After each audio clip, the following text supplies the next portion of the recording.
All right, let's now dwell more on the ongoing climate conference in Dubai, the United Arab Emirates, and we're being joined by Channels Television's in-house political analyst, Mr. Laolu Akande. Great to have you on the news at 10. Good evening. All right, so it appears COP28 is starting on a promising note with the approval of a new fund that will help countries cope with climate change. What's your thought on this? Let's start with that.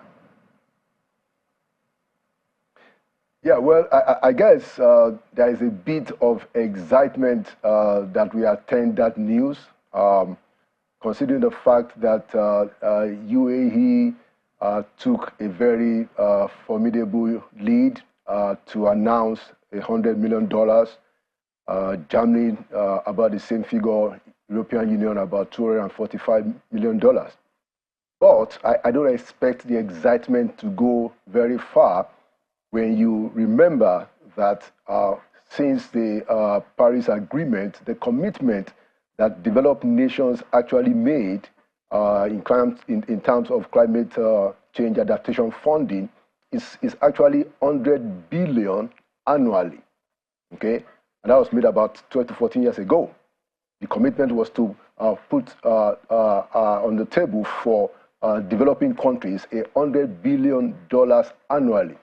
So I hope that this is not going to be a situation of a little too late, because even in Nigeria alone, based on the federal government's estimate in the energy transition plan, Nigeria will need new funding of at least $10 billion annually.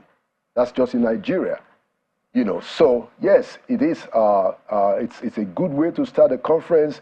It promises to be possibly better, but if you look at the extent of the damage or the potential damage that we're talking about, Africa has there's a bare possibility that between 30 to 60% of arable land that would have gone for farming could be gone by 2030.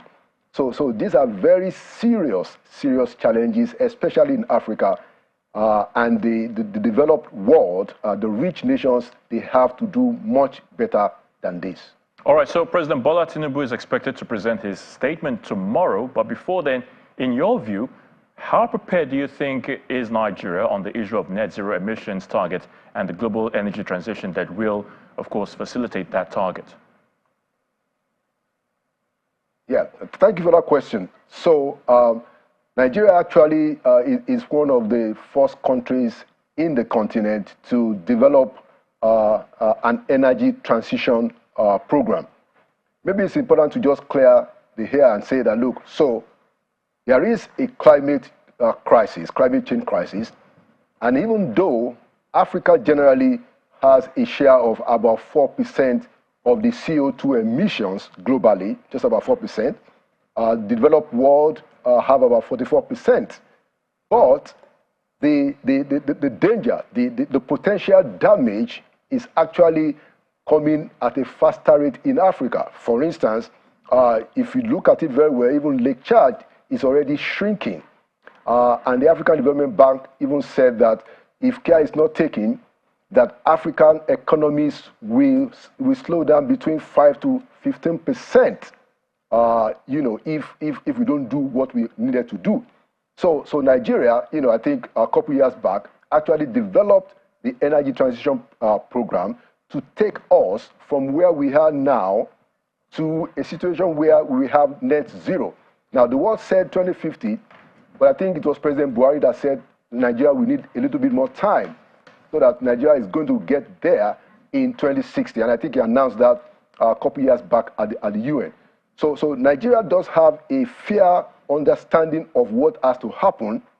And like I said before, in that energy transition plan that Nigeria developed, about $410 billion of new money will be needed in Nigeria through investment and hopefully other development sources to be able to do what we need to do to get to that transition by 2060.